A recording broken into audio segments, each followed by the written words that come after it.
नमस्कार साथियों। फिलॉसफी के इस वर्कशॉप क्लास में आपका स्वागत है। आज हम लोग फिलॉसफी को लेकर जो ऑनलाइन वर्कशॉप कर रहे हैं, इसमें मोटे तौर पर 3 बातों पर चर्चा करेंगे। पहली बात, व्हाट इज़ फिलॉसफी? फिलॉसफी है क्या? दूसरी बात, फिलॉसफी सब्जेक्ट को लेने पर यूपीएससी में किस तरह की दिक्कत आएगी? सिविल सर्विसेज के एग्ज़ाम में आपको किस तरह की दिक्कत आएगी, ऐसी चुनौतियों का सामना करना पड़ेगा, उसके बारे में एक बात। और तीसरी बात, इस सब्जेक्ट का बेनिफिट क्या है, एडवांटेज क्या है, किसको ये सब्जेक्ट लेना चाहिए और किसको इस सब्जेक्ट को लेने से बचना चाहिए। इन 3 बातों पर मूलतः मैं चर्चा करूंगा कि फिलॉसफी पर इस यूट्यूब चैनल पर जहां आप ये वीडियो देखेंगे, वहाँ पहले भी फिलॉसफी के वर्कशॉप के अलग अलग वीडियोस पड़े हुए हैं। तो मैं कोशिश करूँगा कि वही बात रिपीट ना हो। अगर आपको डिटेल में फिलॉसफी के बारे में जानना समझना है तो आप अपना रजिस्ट्रेशन अगर कोचिंग इंस्टीट्यूट में कराते हैं और डेमो क्लास के लिए डिमांड करते हैं तो आपको एक डेमो क्लास एक्टिवेट करके दे दी जाएगी। उसमें 6-7 दिन आप क्लास देखिए, आपको बात समझ में आए, पढ़ाने का तरीका समझ में आए तो आप सब्जेक्ट ऑप्ट कीजिए। तो जिन लोगों को फिलॉसफी के बारे में ज़्यादा जानना होगा, उनके लिए हमने 6-7 दिन का एक डेमो कोर्स डिज़ाइन किया है, जिसमें 6-7 क्लास है और उसमें सोशल पॉलिटिकल फिलॉसफी की भी क्लास है, धर्म दर्शन की भी क्लास है, भारतीय दर्शन पर भी चर्चा है, जिससे आप मोटे मोटे फिलॉसफी के फर्स्ट सेकंड पेपर के ढांचे से परिचित हो जाएं। वर्कशॉप इस अवधारणा के साथ बनाया गया है। तो जब आप वर्कशॉप के नाम पर इसके अलग अलग हिस्सों को ऐप पर वर्कशॉप देखकर कर सकते हैं, फिर उस बात को यहाँ रिपीट करने की ज़रूरत नहीं। तो आज मैं इसलिए कुछ नई बात करूँ। तो पहला सवाल जो हमारा था, व्हाट इज़ फिलॉसफी? फिलॉसफी होता क्या है? देखो, इस सवाल का जवाब बहुत सारे तरीकों से दिया जा सकता है, लेकिन जो जवाब मुझे सबसे सटीक लगता है वो जवाब ये है कि philosophy is basically a process, a method and subject which refines human thought. दर्शन शास्त्र एक विषय है, एक विधि है जिसका मुख्य काम मानव के विचार का परिष्करण करना है, मनुष्य के विचारों की उत्कृष्टता बढ़ाना इसका काम है। The subject whose main objective is to enrich and refine human thought is basically philosophy. तो अब आप देखते होंगे, जब आप पढ़ाई करते हैं हिंदी साहित्य की, सोशियोलॉजी की, इतिहास की, फिजिक्स की, केमिस्ट्री की, तो आप जब हायर एजुकेशन में जाते हैं, उच्च शिक्षा में जाते हैं, तो पहले आप करते हैं बीए या बीएससी या बीटेक। ये बैचलर्स डिग्री है। एलएलबी, बीए, बीएससी, बीटेक, ये सब बैचलर डिग्रीज हैं। फिर इसके बाद आप करते हैं एमए, एमएससी, एमटेक, एलएलएम, ये मास्टर्स डिग्री हैं। अब यहां तक की जो पढ़ाई आप करते हैं, ये सारी पढ़ाई असल में पहले से विकसित हो चुके विचारों की पढ़ाई है। मान लीजिए आपने पॉलिटिकल साइंस में बीए करना शुरू किया, तो पॉलिटिकल साइंस में बहुत सारे विचारक पहले आ चुके हैं। उन्होंने पॉलिटिकल साइंस में अलग अलग थीरीज दे रखी हैं, सिद्धांत बता रखे हैं। तो आप बीए करना शुरू करते हैं तो उन्हीं सिद्धांतों को जो अलग अलग राजनीतिक विचारकों ने बता रखा है, उन्हीं को पढ़ते हैं। फिर आप एमए करते हैं तो और उच्च स्तरीय सिद्धांत पढ़ते हैं। तो बीए में आपका फाउंडेशन बनता है, एमए में आप उसी सिद्धांतों के क्रिटिकल एस्पेक्ट को, थोड़े और आलोचनात्मक भागों को पढ़ते हैं। लेकिन आगे क्या करेंगे आप, एमए के बाद क्या करेंगे, मास्टर्स के बाद क्या करेंगे। मास्टर्स के बाद आप करते हैं पीएचडी। पढ़ाई क्या कर रहे हैं, पॉलिटिकल साइंस की, लेकिन डिग्री किसकी मिलेगी, पीएचडी की। का फुल फॉर्म क्या है, इसका फुल फॉर्म है डॉक्टर ऑफ फिलॉसफी। पढ़ाई कर रहे थे पॉलिटिकल साइंस की और डिग्री मिलेगी फिलॉसफी। ऐसे ही अगर आपने बीए और एमए किया है हिंदी साहित्य में, तो भी मास्टर्स करने के बाद, एमए करने के बाद जिस डिग्री की ओर आप जाएंगे उसका नाम फिर पीएचडी होगा, पीएचडी इन हिंदी लिटरेचर। और वहां भी डिग्री किसकी मिल रही है, फिलॉसफी की। अब चाहे आपने हिंदी साहित्य में एमए किया हो, या पॉलिटिकल साइंस में, या सोशियोलॉजी में, या इकोनॉमिक्स में, या आपने फिजिक्स में, केमिस्ट्री में, बायोलॉजी में, जीनोमिक्स में एमए किया हो, या फिर आपने इंजीनियरिंग में, मैकेनिकल इंजीनियरिंग में, सिविल इंजीनियरिंग में एमटेक किया हो, या फिर आपने लॉ में एलएलएम किया हो, कोई भी मास्टर्स डिग्री अगर आपने ले रखी है और इसके बाद आप पढ़ाई करना चाहते हैं, तो चाहे विषय जो हो, डिग्री आपको मिलेगी फिलॉसफी की। तो आखिर आप ऐसा करते क्या हैं मास्टर्स के बाद, एलएलएम के बाद, एमटेक के बाद, एमए के बाद, एमएससी के बाद, कि चाहे आप किसी भी विषय को पढ़ रहे हो, डिग्री आपको फिलॉसफी की दी जाती है। क्या करते हैं, कहते हैं हम कर रहे हैं रिसर्च या शोध। शोध कर रहे हैं, क्या करेंगे शोध करके, ज्यादा अच्छी बात ढूंढेंगे, नई बात ढूंढेंगे। और जब आप नई बात ढूंढते हैं तो क्या कर रहे होते हैं, नई बात या अच्छी बात जब आप ढूंढ रहे होते हैं, तो आप बेसिकली उस विषय में अब तक जो मानव का विचार है, उस विचार को और परिष्कृत कर रहे होते हैं और रिफाइंड कर रहे होते हैं। तो जिसने पॉलिटिकल साइंस में पीएचडी करनी शुरू की, इसका था वो पॉलिटिकल साइंस के अब तक के थॉट को, किसी उसके एक क्षेत्र को लेकर और रिफाइनमेंट की कोशिश कर रहा है, और एनरिच कर रहा है, उसको और दुरुस्त कर रहा है और अच्छा बना रहा है। यही काम हिंदी साहित्य वाला हिंदी साहित्य में कर रहा है, उसके किसी सिद्धांत को अच्छा बना रहा है और बेहतर सिद्धांत खोज रहा है। तो जितना पीएचडी होता है किस लिए होता है, नया विचार खोजना, ज्यादा संगत विचार खोजना, ज्यादा बेहतर विचार खोजना। इसका मतलब है इस बात की जरूरत तो दुनिया के हर विषय को है कि उसको नया विचार मिले, उसको नई थ्योरी मिले, उसको ज्यादा परिष्कृत संवर्धित सिद्धांत मिले। तो कौन लाके देगा, चाहे विषय सोशियोलॉजी हो, चाहे पॉलिटिकल साइंस हो, ये नया विचार कौन लाके देगा। यही नया विचार जो लाके देता है उसी को कहते हैं फिलॉसफी। तो फिलॉसफी एकमात्र ऐसा सब्जेक्ट है जो दुनिया के हर विषय के विचार को परिष्कृत करने के लिए जिम्मेवार है। इसीलिए आप कभी हिंदी साहित्य में एमए करने के बाद कोई ऐसी डिग्री नहीं लेंगे जिसमें पॉलिटिकल साइंस लिखा होगा। केमिस्ट्री पढ़ते हुए कोई ऐसी डिग्री नहीं लेंगे जिसमें साहित्य या पॉलिटिकल साइंस लिखा हो। लेकिन आप चाहे केमिस्ट्री पढ़ रहे हो, चाहे हिंदी साहित्य पढ़ रहे हो, चाहे पॉलिटिकल साइंस पढ़ रहे हो, आप एक ऐसी डिग्री लेंगे जिसमें फिलॉसफी लिखा होता है। एक ही दुनिया का सब्जेक्ट है जो हर विषय को चाहिए। क्यों चाहिए, क्योंकि हर विषय को ग्रोथ चाहिए, हर विषय को डेवलपमेंट चाहिए।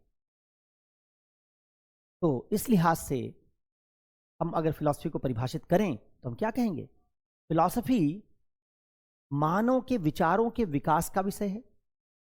फिलॉसफी सिद्धांतों के विकास का विषय है, फिर वो चाहे सिद्धांत साहित्य का हो, चाहे पॉलिटिकल साइंस का हो। सिद्धांत का विकास करना चाहोगे, फिलॉसफी। फिलॉसफी सिद्धांतों के विकास का विषय है, फिलॉसफी विचार के विकास का विषय है। फिलॉसफी हमारी सोच को बेहतर करने का विषय है। अब आप देखिए कि आपकी दुनिया बनी कैसे है। आपकी दुनिया दो ही बातों से बनी है। या तो दुनिया आपकी बनी है नदी, पहाड़, झरने, समुद्र, तमाम भौगोलिक आकृतियों, फ्लोरा फौना, इससे बनी है, जिसको आप नेचर कहते हैं। या आपकी दुनिया बनी है मानवीय विचारों से। धर्म एक मानवीय विचार है, समाज एक मानवीय विचार है। समाज पहाड़ की तरह धरती पर प्रकृति ने नहीं बनाया है, समाज हमने बनाया है, धर्म हमने बनाया है। तो दुनिया में कितनी चीजें हैं, एक वो जो नेचर ने बनाई और एक जो मानव के विचार ने बनाई। तो हमारा क्या लक्ष्य होता है? हमारा लक्ष्य होता है कि जो मानव के विचार से बनी संस्थाएं हैं, इनको क्या किया जाए, इनको और परिष्कृत किया जाए, बेहतर समाज बनाएं, बेहतर राजनीति बनाएं, बेहतर धर्म बनाएं, बेहतर विज्ञान बनाएं, सब कुछ बेहतर बनाएं। जो मनुष्य के विचार से पैदा हो रहा है उसको और बेहतर करें। इसीलिए हमको एक विषय की जरूरत है जो मनुष्य की बनाई हर संस्था को बेहतर करे। जहां जहां मनुष्य का विचार है वहां वहां उसको बेहतर करे। तो दोस्तों, दर्शन शास्त्र या फिलॉसफी हो गया मनुष्य के विचार की बेहतरी का विषय। अब अगर आप समाज की बेहतरी करना चाहते हैं तो बेहतरी का विषय तो दर्शन। समाज की बेहतरी करना चाहोगे तो क्या कहेंगे? समाज दर्शन। राजनीति की बेहतरी करना चाहोगे तो क्या कहेंगे? राजनीति दर्शन। धर्म के विचार को विकसित करना चाहोगे, बेहतर करना चाहोगे तो क्या कहेंगे? धर्म दर्शन। विज्ञान के जो हमारे आज तक के सिद्धांत हैं उनको विकसित करना चाहेंगे तो क्या कहेंगे? विज्ञान दर्शन। अगर तुम अपने नैतिक ढांचे को विकसित करना चाहोगे, जो हमारी आज की नैतिकता उसको और विकसित करें, नीति दर्शन, मॉरल फिलॉसफी, इसी को एथिक्स कहते हो। तो जितने दुनिया में मनुष्यों के विचार से बनी संस्थाएं हैं उतने तरह के दर्शन हैं। अगर एक संस्था समाज है तो समाज दर्शन, एक संस्था राजनीति है, राजनीति दर्शन, अगर एक संस्था धर्म है, धर्म दर्शन। अब जरा सोचो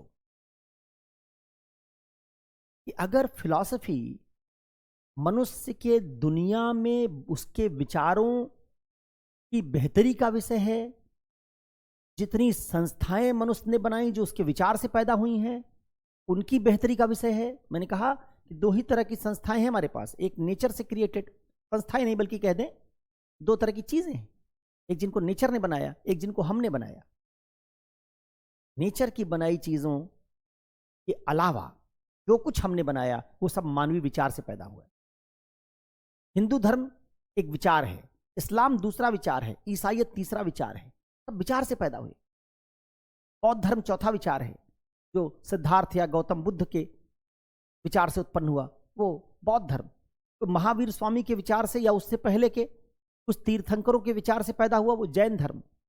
पैगंबर मोहम्मद के विचार से पैदा हुआ इस्लाम धर्म।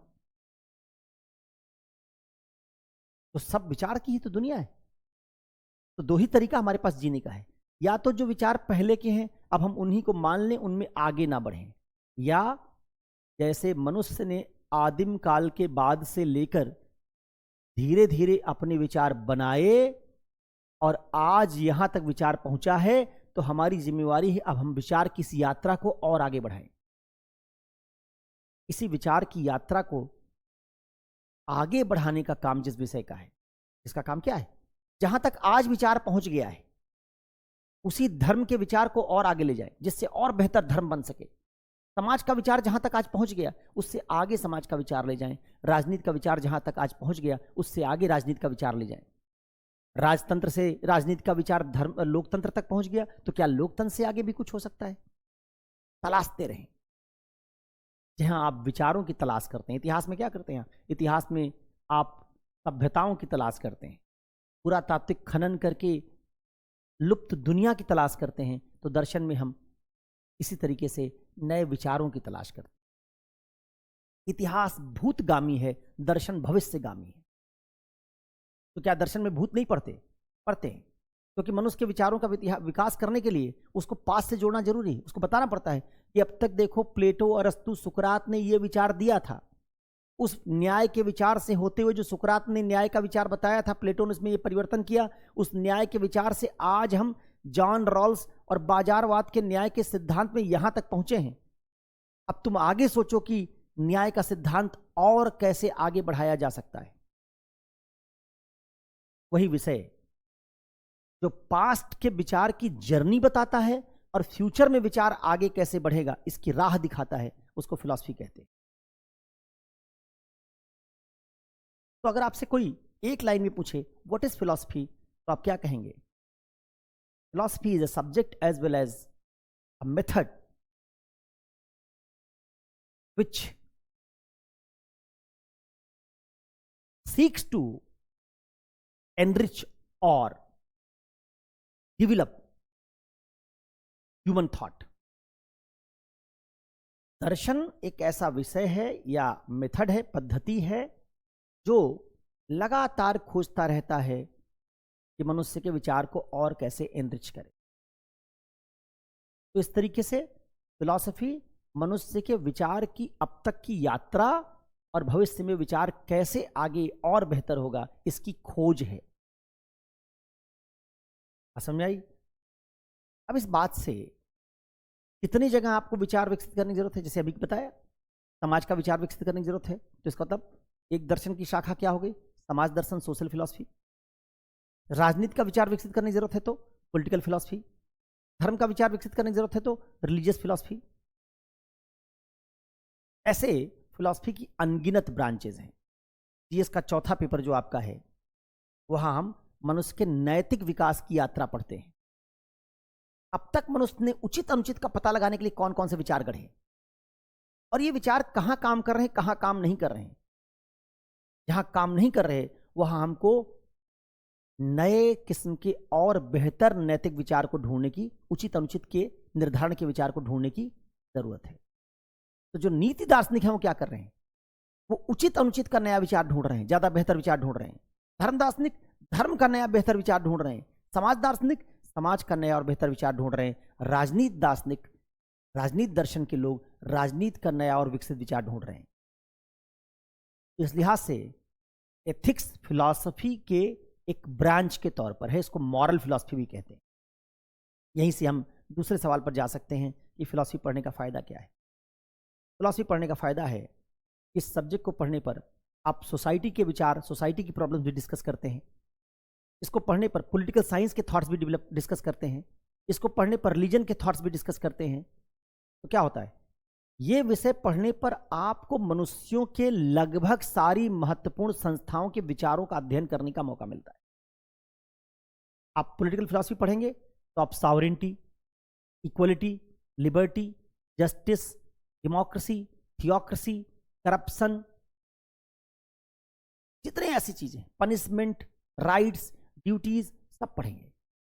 राजनीति दर्शन में जितने महत्वपूर्ण राजनीतिक विचार हैं जिन्होंने हमारी दुनिया आज बनाई है, कर्तव्य का सिद्धांत, अधिकार का सिद्धांत, राज्य और व्यक्ति के बीच संबंध का सिद्धांत, स्वतंत्रता, समानता और न्याय के मूल्य, समाजवाद, मार्क्सवाद, उदारवाद, गांधीवाद, इसकी अवधारणा, राजतंत्र, धर्मतंत्र, लोकतंत्र, संप्रभुता, सारे विचार आपको पढ़ने के लिए मिलेंगे। धर्म दर्शन में जाएंगे तो भगवान का विचार, आत्मा का विचार, स्वर्ग नरक का विचार, धर्मशास्त्र का विचार, जितने बड़े बड़े धर्म के विचार हैं सब वहां पढ़ने का आपको मौका मिलेगा। समाज में जाएंगे, समाज दर्शन में जाएंगे तो जाति प्रथा पर मनुष्य का विचार, वर्ण व्यवस्था पर, लिंग भेद पर, जेंडर डिस्कोर्स, ये सब पढ़ने का आपको मौका मिलेगा। इस लिहाज से फिलॉसफी आपकी सोच को मल्टी डिमेंशनल बनाता है। ये आपके सोचने के नजरिए को ज्यादा बेहतर करता है, उसको रिफाइन करता है। अब इससे मैं कह सकता हूं कि फिलॉसफी पढ़ने का फायदा क्या है। अगर यूपीएससी में किसी स्टूडेंट को सफल बनाने के लिए उसकी सोचने समझने की क्षमता बढ़ानी हो, मतलब एक तो विषय पढ़ना होता है, मान लीजिए आपने सोशियोलॉजी पढ़ा, हिंदी साहित्य पढ़ा, तो उस विषय को पढ़ा। विषय को पढ़ने पर जो आपको बताया गया उतना ज्ञान आपने ले लिया। लेकिन एक दूसरी पढ़ाई होती है, वो फिलॉसफी में भी होगा। विषय पढ़ेंगे तो जो विषय पढ़ने का ज्ञान है वो ले लेंगे। लेकिन एक दूसरी पढ़ाई क्या है, सिविल सेवा में सफलता के लिए, यूपीएससी की सिविल सेवा में सफलता के लिए और क्या चीज़ चाहिए? एक चीज़ चाहिए कि हमारे सोचने समझने की क्षमता बढ़ जाए। तो सोचने समझने की क्षमता बढ़ाने के मामले में फिलॉसफी को कोई और विषय कॉम्पीट नहीं कर सकता। वो मैंने आपको समझा दिया कैसे, क्योंकि यही एक विषय है जो हर जगह, हर क्षेत्र में सोच रहा है, चाहे वो धर्म का क्षेत्र हो, चाहे समाज का क्षेत्र हो, चाहे राजनीति का क्षेत्र हो। पॉलिटिकल साइंस पढ़ोगे तो राजनीति के क्षेत्र तक सीमित रहोगे, समाज की बात नहीं सोचोगे, धर्म की बात नहीं सोचोगे। फिलॉसफी पढ़ोगे तो धर्म, राजनीति और समाज सबकी बात सोचोगे। इसलिए अगर एक विद्यार्थी के सोचने समझने की क्षमता बढ़ाने का सिविल सेवा में सफलता के साथ कोई संबंध हो तो फिलॉसफी इस मामले में सर्वश्रेष्ठ विषय है। अब ये विषय किसको लेना चाहिए? इसका एक फायदा मैंने आपको बताया। तो अब इससे आप ये निकाल लीजिए कि अगर जीएस के फर्स्ट पेपर में सोसाइटी का खंड है, सोसाइटी समाज, 6 सवाल 10-10 नंबर के करीब पूछे जाते हैं, 60 नंबर का सोसाइटी आता है जीएस फर्स्ट पेपर में। और उसके सवाल ऐसे आते हैं जो समाज की समस्याओं पर हैं और उनके बारे में, उनको सॉल्व करने का, समस्याओं को सॉल्व करने का आपका विचार पूछा जाता है। अगर आपने सोशल फिलॉसफी पढ़ रखा होगा तो आपको समाज की समस्याओं से भी आपका परिचय होगा और उनको सॉल्व करने के लिए कैसे विचार हो सकते हैं उससे भी आपका परिचय होगा। तो सोशल फिलॉसफी पढ़ने वाला विद्यार्थी जीएस फर्स्ट पेपर में सोसाइटी का सवाल अच्छा करेगा।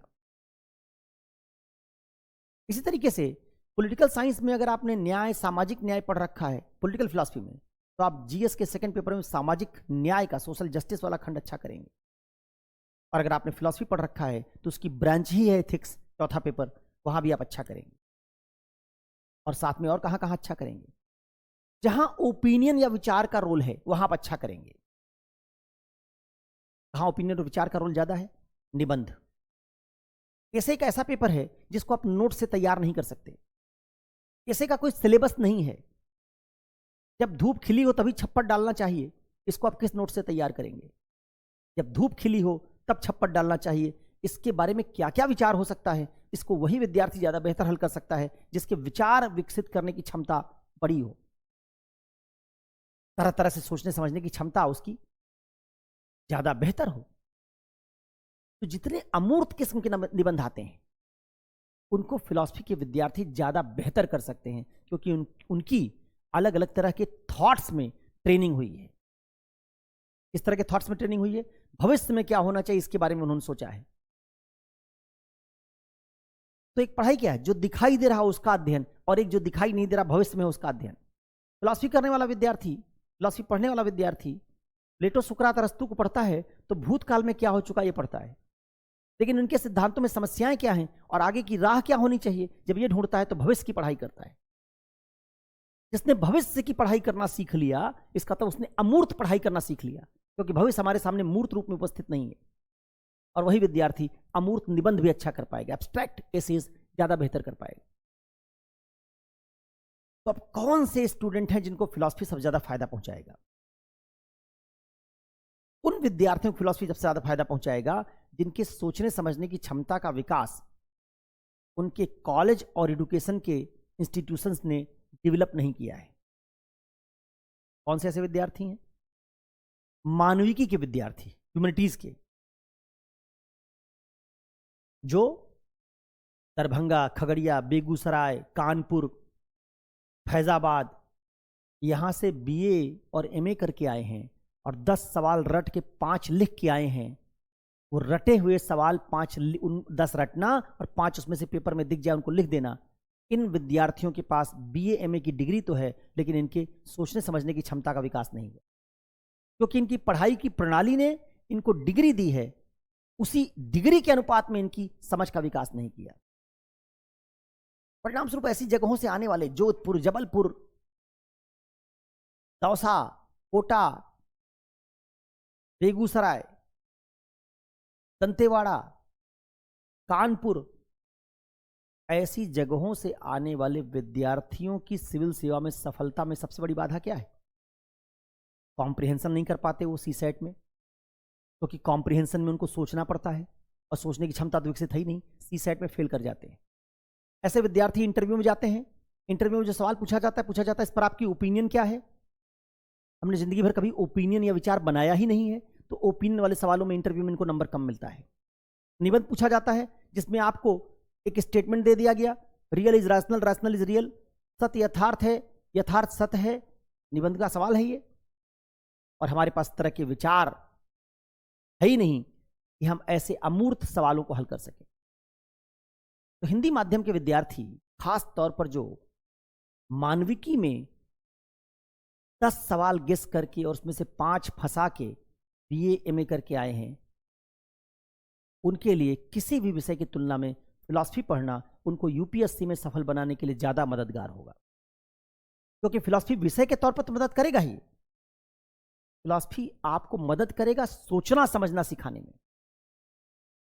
जिसकी ट्रेनिंग आपको ना कोचिंग देती है और ना आपके एजुकेशनल इंस्टीट्यूशंस ने दी है। तो अगर आर्ट्स और ह्यूमैनिटीज के विद्यार्थी इस विषय को लेते हैं जो छोटी यूनिवर्सिटीज या कॉलेज से पढ़कर आए हैं, जहां पेपर में सवाल जो पूछे जाएंगे उनका लगभग आपको पहले से पता होता है। आप गेस कर लेते हैं कि पिछले साल ये सवाल पूछे गए, उनको हटा दिया, बाकी उनके अलावा जो 10 सवाल बनते हैं उनको तैयार कर लिया। ऐसे विद्यार्थी सिविल सेवा में फेल करते हैं। क्यों फेल करते हैं? क्योंकि कॉम्प्रिहेंशन में क्या कॉम्प्रिहेंशन आएगा पता नहीं। और आप पास कैसे हुए हैं अब तक अपने एकेडमिक्स में आप पास कैसे हुए हैं? जो सवाल आएगा उसको आपको पहले से पता होता था। 10 सवाल जो गेस करते थे उसमें 5 आता था। और यूपीएससी में क्या होता है, जो आप गेस करेंगे उससे ना तो सवाल सीसेट में आएगा, ना आपके गेस किए हुए सवालों में से 100 सवाल पीटी में जीएस में आएगा, ना आपके गेस किए हुए सवालों में से मेंस में सवाल आएगा, और ना आपके गेस किए हुए सवालों में से इंटरव्यू में सवाल पूछा जाएगा। इंटरव्यू में भी अगर आपके इंटरव्यू बोर्ड में 10 सवाल पूछे जाएंगे तो 4 गेस वाले हो सकते हैं, 6 नए होंगे। सीसेट में नए सवाल होंगे, आपने बहुत मैथ्स पढ़ रखी होगी फिर भी नए सवाल होंगे। जीएस में आपने बहुत जीएस पढ़ रखा होगा, बहुत टेस्ट सीरीज लगा रखी होगी, लेकिन 100 सवाल में केवल 35 सवाल आपको डायरेक्ट मिलेंगे, बाकी नए होंगे। मेंस में हर पेपर में 19 सवाल अगर आ रहा है तो उस 19 में 7-8 सवाल 9 सवाल आपका नया होगा, जो आपने पहले नोट से पढ़ा नहीं होगा। तो ये नया करने की, नया विचार जनरेट करने की, सोचने समझने की क्षमता जब विकसित होती है तो यही नए सवाल करने की आपकी एबिलिटी बढ़ जाती है। ये एबिलिटी जिसके पास जितनी कम है, फिलॉसफी उसके लिए उतना ज्यादा जरूरी है। इसीलिए प्लेटो कहता था कि प्रशासकों को फिलॉसफर होना चाहिए। आइडिया था फिलॉसफर किंग। प्लेटो के आइडिया में उसने कहा था दार्शनिकों को राजा बनना चाहिए। और वहां राजा ऐसा राजा नहीं होता था जैसा हम राजा जानते हैं, जहां राजा कोई एक व्यक्ति होता है। प्लेटो में राजा का मतलब था निर्णय लेने वालों का एक बड़ा वर्ग, सबको राजा कहता था। वो मानता था जो लोग फिलॉसफर हैं वही निर्णय अच्छा ले सकते। तो जब आप इस विषय को पढ़ेंगे और इस विषय में आपको क्रिटिकल थिंकिंग डेवलप करने का मौका मिलेगा, उस विषय से जूझते जूझते आप कॉम्प्रिहेंशन अच्छा करेंगे, आप इंटरव्यू में ओपिनियन अच्छी बनाएंगे, आप निबंध में नई चीज बता सकेंगे, मौलिक सोच सकेंगे, आप इथिक्स के सवाल में सही सुझाव दे सकेंगे, सोसाइटी का सवाल बेहतर कर सकेंगे। इसलिए फिलॉसफी आपके सोचने समझने की क्षमता का विकास करके, मौलिक चिंतन की क्षमता का विकास करके आप में वो डायमेंशन डाल रहा है जो एकेडमिक्स में अब तक आपके कॉलेज ने आपको नहीं दी है। दूसरा किन लोगों के लिए मददगार होगा? दूसरा मददगार होगा इंजीनियर्स के लिए। साइंस पढ़कर आए हुए लोग उस सीधी रेखा में चीजें समझते हैं, 2 धन 2 बराबर 4। लेकिन जगजीत सिंह की गजल आपने सुनी होगी, 2 और 2 का जोड़ हमेशा 4 कहां होता है। दुनिया में मनुष्यों के संदर्भ में 2 और 2 का जोड़ 4 नहीं होता। यहां तो चीजें इतनी सरल नहीं है। आप पाते हैं हमारी दुनिया में, मनुष्यों की दुनिया में गणित लागू नहीं होता। तो विज्ञान पढ़ने वाले लोगों की सोच एक रेखीय होती है, यूनिडिमेंशनल हो जाती है। और फिलॉसफी न्याय जैसा विषय जब आप पढ़ेंगे, न्याय का टॉपिक पढ़ेंगे तो क्या बताएगा? प्लेटो न्याय के बारे में ये कहता है कि ये न्याय है, अरस्तु उसकी बात काट देता है, फिर मिल तीसरी बात कहता है, रॉल्स चौथी बात कहता है, नॉजिक 5वीं बात कहता है, अमर्त्य सेन 6ठी बात कहता है। उसी न्याय पर इतने आयाम हैं। अब अगर यूपीएससी डायमेंशंस का पेपर है, इसमें निबंध में डायमेंशंस बनाने हैं, केस स्टडी में डायमेंशंस बनाने हैं, एथिक्स में डायमेंशन बनाना है, सोसाइटी में डायमेंशन बनाना है, तो साइंस के विद्यार्थी प्रायः इस तरह की इतनी डायमेंशन बनाने के आदी नहीं होते। इसलिए दूसरी मददगार फिलॉसफी उन लोगों के लिए होगी जो साइंस की ट्रेनिंग से आए हैं और जिनमें डाइवर्सिटी के साथ, विविधता के साथ सोचने की क्षमता नहीं है। तो हिंदी माध्यम के कला और मानविकी के विषय पढ़कर आए विद्यार्थियों में तो ये सोचने समझने की क्षमता का विकास करेगा, और इंजीनियर्स और डॉक्टर्स के लिए फिलॉसफी डायमेंशंस ज्यादा क्रिएट करेगा। इस लिहाज से मैं मानता हूं 2 तरह के विद्यार्थियों के लिए फिलॉसफी बहुत सूट करता है। हिंदी माध्यम के सामान्य रूप से डिग्री लेकर आए विद्यार्थियों के लिए सिविल सेवा में सफलता के लिहाज से विषय बहुत बढ़िया है, और इंग्लिश मीडियम के इंजीनियर्स और डॉक्टर्स के लिए ये उनकी डायमेंशंस बढ़ाने के लिहाज से ये विषय अच्छा है। किनको नहीं लेना चाहिए? देखिए, ये बताना तो बड़ा मुश्किल है किनको नहीं लेना चाहिए। मुझे तो लगता है सबको लेना चाहिए, और मैंने इसके लिए आर्ग्यूमेंट भी बताया आपको। मुझे लगता है फिर भी अगर मुझे समझाना हो कि इनको नहीं लेना चाहिए, तो मैं कहूँगा उनको नहीं लेना चाहिए जिनको रटने के अलावा पढ़ने लिखने का कोई और तरीका नहीं आता है। यद्यपि वो अगर इसी तरीके से पढ़ाई करेंगे तो सिविल सेवा में सफल नहीं हो पाएंगे, या आप कितना भी रट लीजिए सेलेक्ट नहीं होंगे। क्यों? देख लीजिए आप खुद ही। इंग्लिश मीडियम में जो बच्चे सेलेक्ट हो रहे हैं उनकी कोचिंग चलती है 1 साल, और सिलेक्शन के समय एवरेज एज है इंग्लिश मीडियम के स्टूडेंट की 24.5, 25, 25.5 साल। कितने लोग सेलेक्ट हो रहे हैं? सेकंड थर्ड अटेम्प्ट में सेलेक्ट हो रहे हैं इंग्लिश मीडियम में ज़्यादातर लोग। वहीं हिंदी मीडियम में आइए, हिंदी मीडियम में कोचिंग 1 साल की बजाय चलती है 2.5 साल, और सिलेक्ट होने वाले विद्यार्थी की आयु है लगभग 29 साल, 28 साल, 30 साल। इसका मतलब हिंदी मीडियम का बच्चा कोचिंग इंग्लिश मीडियम वाले की तुलना में 2 गुने से भी ज़्यादा कर रहा है। वो 1 साल कर रहे हैं, 2.5 साल कर रहा है, और वो 25 साल में सेलेक्ट हो रहा, तो ये 29 साल में सेलेक्ट हो रहा है। इसका मतलब इसके पास टाइम भी ज़्यादा है, पढ़ाई भी इसने ज़्यादा की, और कोचिंग भी ज़्यादा की। तो जब ज़्यादा पढ़ाई की और ज़्यादा कोचिंग की, इसका तो इसके पास फैक्ट का दायरा बड़ा होगा, और अगर फैक्ट का दायरा बड़ा हो हिंदी मीडियम वालों का, तो हिंदी मीडियम से ज़्यादा रिजल्ट आना चाहिए था। लेकिन आप पाएंगे 28, 29, 30 साल में भी सिलेक्ट होने के बावजूद हिंदी मीडियम से 800, 900 लोग जो फाइनली सिलेक्ट होते हैं पूरे यूपीएससी में, उससे हिंदी मीडियम से सिलेक्ट होने वालों की संख्या 50, 54 इस साल हो गई। इसके पहले 32, 30, 18, 17 ऐसी होती है। 900 लोगों की लिस्ट में 18, 20, 27, 32 और 54 लोग सिलेक्ट हो रहे हैं। ज़्यादा पढ़ने वाले लोग, ज़्यादा उम्र तक पढ़ने वाले लोग, ज़्यादा कोचिंग करने वाले लोग यूपीएससी में कम सेलेक्ट हो रहे हैं। इसका मतलब ये एग्ज़ाम ज़्यादा पढ़ने का, ज़्यादा फैक्ट जुटाने का एग्ज़ाम नहीं है। ये एग्ज़ाम पावर ऑफ रीजनिंग का और एनालिसिस का है। तो फिर भी मैं कहूँगा कि जो मानते हो कि नहीं हम इस तरह के एनालिसिस रीजनिंग कर ही नहीं सकते, मुझे उनके लिए तब कहना है कि वो फिलॉसफी ना ले। लेकिन जो विद्यार्थी मानते हैं कि रीजनिंग सीखनी है, एनालिसिस सीखनी है, विचार अमूर्त कैसे बनेगा उसको सोचना और सीखना है, मौलिक विचार बनाना सीखना है, उनके लिए फिलॉसफी जरूरी होगा, उनको ये सूट कर। तो मैंने ये छोटा सा जो वीडियो बनाया आपके लिए, इसमें मैंने फिलॉसफी को लेकर एक नए अप्रोच से बात की है। अब तक जितने भी वर्कशॉप में लेता था उसमें कभी मैंने इस विषय को प्रमोट नहीं किया। मैं अक्सर ये कहता था कि भाई सब विषय अच्छे हैं, लेकिन मुझे लगा कि ये ज़्यादा लिबरल तरीके से बात करना है।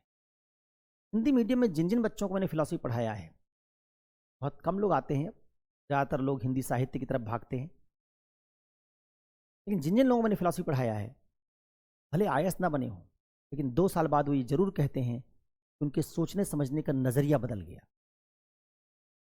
वो पहले की तुलना में बहुत एम्पावर्ड फील करते हैं। तो मुझे लगता है कि ये भी अचीवमेंट है, क्योंकि आईएएस तो सब नहीं बनते किसी विषय के साथ भी, लेकिन अगर आप जिंदगी में सोचना समझना सीख जाएं तो आईएएस बनने की संभावना तो आपके बढ़ रही ही है, अदरवाइज भी आपको बहुत सारे लाभ हैं। तो मैं मानता हूं कि हिंदी मीडियम के विद्यार्थी में हमारे खराब एजुकेशन सिस्टम के कारण आपकी सोचने समझने की क्षमता का विकास नहीं हुआ, उनके लिए फिलॉसफी सबसे बेहतरीन विषय है। और इसके साथ जुड़ी एक बात जो और मैं कहना चाहूँगा, कई बार लोग पूछते हैं कि हिंदी मीडियम में इसका रिजल्ट क्या है।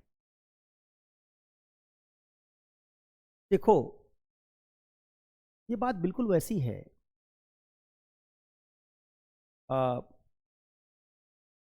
जैसे इस तरह की बात ढूंढना, या मैं इसको ऐसे कह दूं, दूसरे तरीके से कह दूं तो ज़्यादा समझ पाओगे। हिंदी माध्यम से 700 से 800 लोग मुख्य परीक्षा लिखते हैं, 13-14 हज़ार लोग मेंस लिखते हैं, उनमें हिंदी माध्यम के 800 से 1000 लोग होते हैं। इन 1000 लोगों में 50% लोग इतिहास हिंदी साहित्य ले लेते हैं, 50, 60, 70% तक, कई बार 40% से 70% के बीच। बचे हुए 20-25%, 30% लोग इतिहास लेते हैं, 10% लोग भूगोल ले लेते हैं। फिलॉसफी लेने वालों की संख्या 2-3% से ज़्यादा नहीं है। अब हिंदी साहित्य लिया 40% लोगों ने, मतलब हिंदी मीडियम का हर 100 में से 40 बच्चा हिंदी साहित्य लेके एग्जाम दे रहा है। और उसके बावजूद सिलेक्शन के समय आप पाते हैं कि 5 लोग हिंदी साहित्य विषय वाले सिलेक्ट हुए, 7 लोग सिलेक्ट हुए, 400 लोगों ने एग्जाम दिया हिंदी साहित्य विषय के साथ, 350 ने हिंदी साहित्य विषय के साथ एग्जाम दिया और 6 लोग सिलेक्ट हुए। मतलब एवरेज क्या है? एवरेज है 60 बच्चों पर एक बच्चा, जो हिंदी साहित्य विषय के साथ लोग बैठ रहे हैं उनमें 60 बच्चे में से एक बच्चा मेंस में सिलेक्ट हो रहा है। फिलॉसफी में कुल 30 लोगों ने एग्जाम ही दिया और 30 में से 2 सिलेक्ट हो रहे हैं। तो जब सैंपल साइज इतना छोटा है, तो जब 1-2 लोग सिलेक्ट होते हैं तो आप कहते हैं इसमें रिजल्ट कम है। रिजल्ट ऐसे नहीं देखा जाता कि रिजल्ट कम है, रिजल्ट ऐसे देखा जाता है कितने लोगों ने एग्जाम दिया था, उस विषय के साथ कितने लोगों ने एग्जाम दिया था और फाइनल रिजल्ट में कितने लोग शामिल हैं। तो 400 में 7 लोग सिलेक्ट हों और 25 में एक आदमी सिलेक्ट हो, तो 25 में एक वाला रिजल्ट ज्यादा बेहतर है। दूसरा मैं एक बात कहूंगा, आजकल जो जीएस की कोचिंग है उन्हीं के पास बच्चे पहले पहुंचते हैं जीएस करने के लिए, क्योंकि 1000 नंबर का जीएस है और 1000 नंबर के जीएस में सबसे ज्यादा क्या पढ़ाया जाता है? सबसे ज्यादा पढ़ाया जाता है इतिहास, भूगोल, या अगर किसी कोचिंग का मालिक हिंदी साहित्य वाला है तो हिंदी साहित्य पढ़ाया जाएगा, मतलब हिंदी साहित्य के लिए वहां उसको प्रमोट किया जाएगा। तो जो कोचिंग इंडस्ट्री में जो बड़ी बड़ी कोचिंग है, उनके ओनर्स, उनके मालिक और उस कोचिंग में ज्यादा पढ़ाने वाले लोग कौन से हैं? इतिहास, भूगोल, हिंदी साहित्य। जो बच्चा नया नया आता है, वो एडमिशन लेने जाता है कोचिंग में, तो उसको वहीं पर एक डील दे दी जाती है, तुम जीएस तो करो ही, लेकिन हमारे यहाँ के शिक्षक से अगर तुम इतिहास, भूगोल, साहित्य पढ़ना चाहोगे तो 40% छूट है। तो 80% या 85% बच्चों को जीएस की कोचिंग में ही इतिहास, भूगोल, साहित्य में कन्वर्ट करा दिया जाता है, वही ऑप्शन ले लेते हैं। दर्शन साहित्य पढ़ाने वाला, दर्शन शास्त्र पढ़ाने वाला कोई बड़ा शिक्षक ऐसा नहीं जिसकी बड़ी कोचिंग हो, इसलिए दर्शन शास्त्र का प्रचार प्रसार करने वाली कोई कोचिंग रह नहीं गई, इसलिए इसको विद्यार्थी लेते ही कम है। क्योंकि नया विद्यार्थी जब बिहार से आता है, मध्य प्रदेश से आता है, राजस्थान से आता है, तो कोचिंग में काउंसलर के पास पहुंचता है। जिस कोचिंग में वो गया, उसका जो काउंसलर है, जब कोचिंग में बड़े टीचर्स, उसके पार्टनर्स, उसके मालिक किसके हैं? इतिहास, भूगोल, हिंदी साहित्य के, तो उसी विषय को प्रमोट करता है काउंसलर, और नया बच्चा उसी विषय को ले लेता है। इसलिए विषय कौन सा लेना चाहिए, उसका आधार क्या होना चाहिए, इसको समझने से पहले विषय विद्यार्थी ने, जैसे लोग शॉपिंग करने जाते हैं मॉल में, 4 सामान खरीदा, वहीं बगल में एक सामान रखा, उसको भी उठा लिया, जब इसको खरीदने दूसरी कहाँ जगह जाए, ठीक वैसे आजकल कोचिंग इंस्टीट्यूट में जाने वाला विद्यार्थी सोचता है यहीं से जीएस, यहीं से निबंध, यहीं से ऑप्शनल सब कर लें, और वहाँ ऑप्शनल किस विषय का चलाया जा रहा है? ऑप्शनल चलाया जा रहा है वहाँ हिंदी साहित्य, इतिहास, भूगोल, तो विद्यार्थी वही विषय ले लेता है। इस कारण से हिंदी मीडियम में फिलॉसफी लेने वालों का नंबर कम है, क्योंकि फिलॉसफी पढ़ाने वाला कोई आदमी किसी कोचिंग का ना तो मालिक है, ना इतिहास, भूगोल की तरह जीएस फाउंडेशन कोर्स में फिलॉसफी पढ़ाने का कोई विषय शामिल है। आप जीएस पढ़ने जाएंगे, इतिहास पढ़ाने वाला टीचर मिलेगा आपको, जो जीएस में इतिहास पढ़ा रहा होगा वही ऑप्शनल में इतिहास पढ़ा देगा, जो जीएस में भूगोल पढ़ा रहा होगा वही ऑप्शनल में भूगोल पढ़ा देगा, लेकिन जीएस में फिलॉसफी पढ़ाने तो कोई नहीं आएगा ना। तो आप किस टीचर से प्रभावित होंगे? आप जीएस पढ़ते समय शुरुआती 8 महीने में जीएस की कोचिंग में क्या पढ़ते हैं? इतिहास, भूगोल, पॉलिटी, साइंस। अब साइंस तो कोई विषय आप ले नहीं सकते, तो क्या लेते हैं? इतिहास विषय और इतिहास, भूगोल और पॉलिटिकल साइंस विषय आप ले लेते हैं। तो हिंदी माध्यम में विषय चुनने का जो ट्रेंड है वो कैसे है? जीएस का फाउंडेशन कोर्स करते समय जिन टीचर्स के संपर्क में आया, उनमें जो अच्छा लग गया उसी का विषय हमने ले लिया।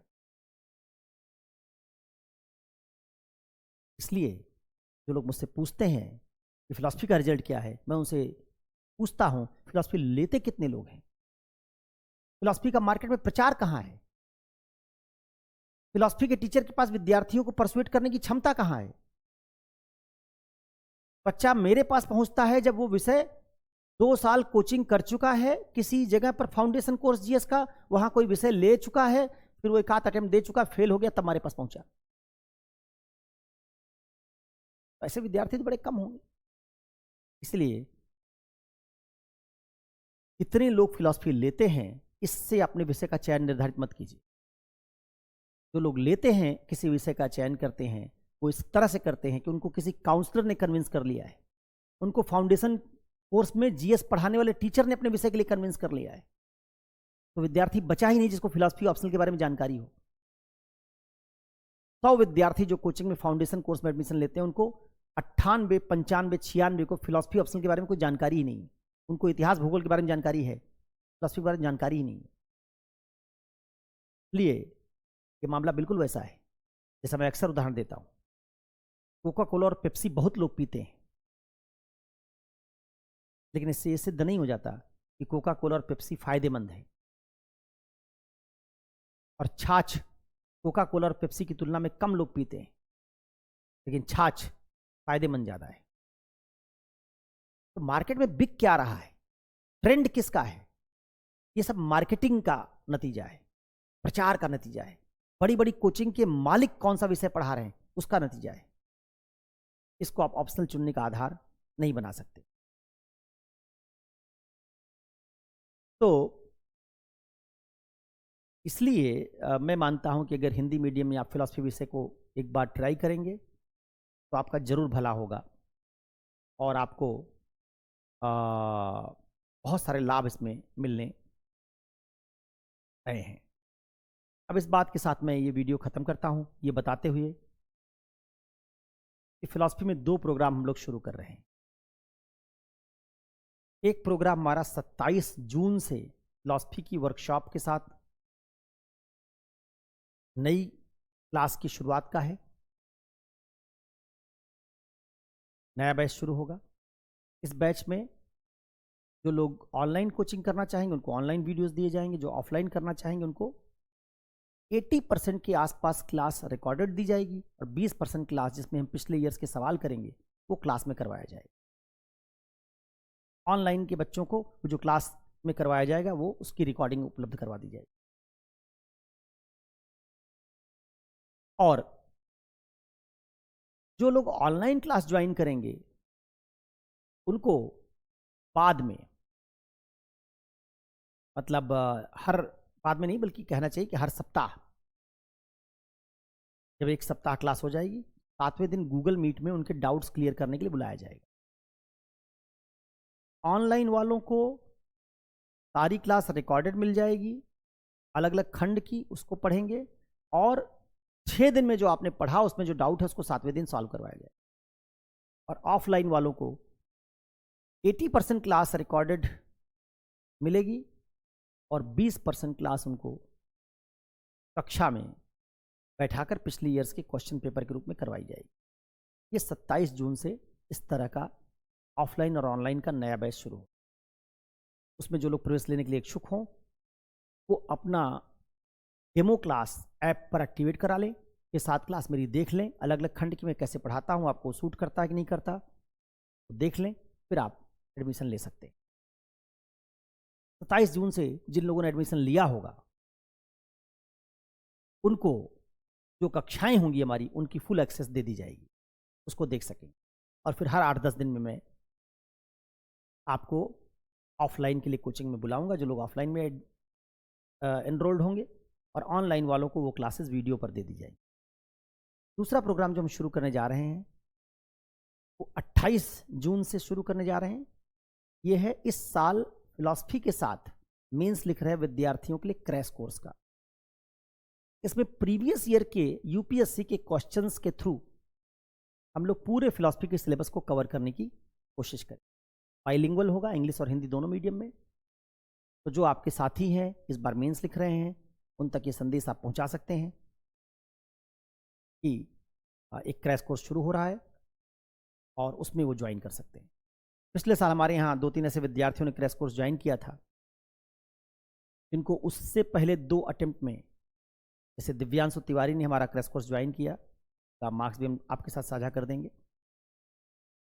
उनको उससे पहले 252-200 62 नंबर ऐसा आया था 3 अटेम्प्ट में।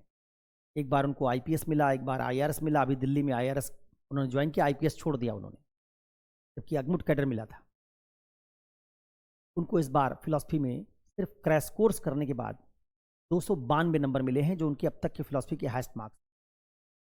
दिव्यांशु इंग्लिश मीडियम के स्टूडेंट हैं। ऐसे बहुत सारे स्टूडेंट, अंकिता, दिव्यांशु, अलग अलग ईयर्स में, आकाश, ऐसे तमाम स्टूडेंट्स हैं, भारत भूषण, जयस, जो इस बार हमारे यहाँ से सिलेक्ट हुए। या अंकिता तो पिछले साल थी, बाकी लोग इस साल हुए सिलेक्ट। और इन सब के मार्क्स में क्रैश कोर्स या मेन कोर्स करने के बाद कम से कम 15 से 20 नंबर का इजाफा कम से कम हुआ है। तो जो लोग क्रैश कोर्स कर सकते हैं, समय है, ऑनलाइन ही चलेगा, वो क्रैश कोर्स कर ले। मुझे लगता है कि उनको इस विषय में कम से कम 15 से 20 नंबर का फ़ायदा तो ज़रूर होगा। तो इसके साथ ही में ये 2 प्रोग्राम हैं, एक 27 जून से और एक 28 जून से, जिसका डिटेल डिस्क्रिप्शन आपको इस वीडियो के पहले और बाद में एक स्लाइड के माध्यम से मिला होगा, और डिस्क्रिप्शन में भी वो मिल जाएगा। वो लोग नए कोर्सेज को ज्वाइन कर सकते हैं। फिलॉसफी क्यों ज्वाइन करना चाहिए, इसका क्या फ़ायदा होगा, ये मैंने बता दिया। तो यहीं पर आज हम अपनी बात रोकेंगे, ख़त्म करेंगे। आगे फिर आपसे मुलाकात होगी। तब तक के लिए नमस्कार।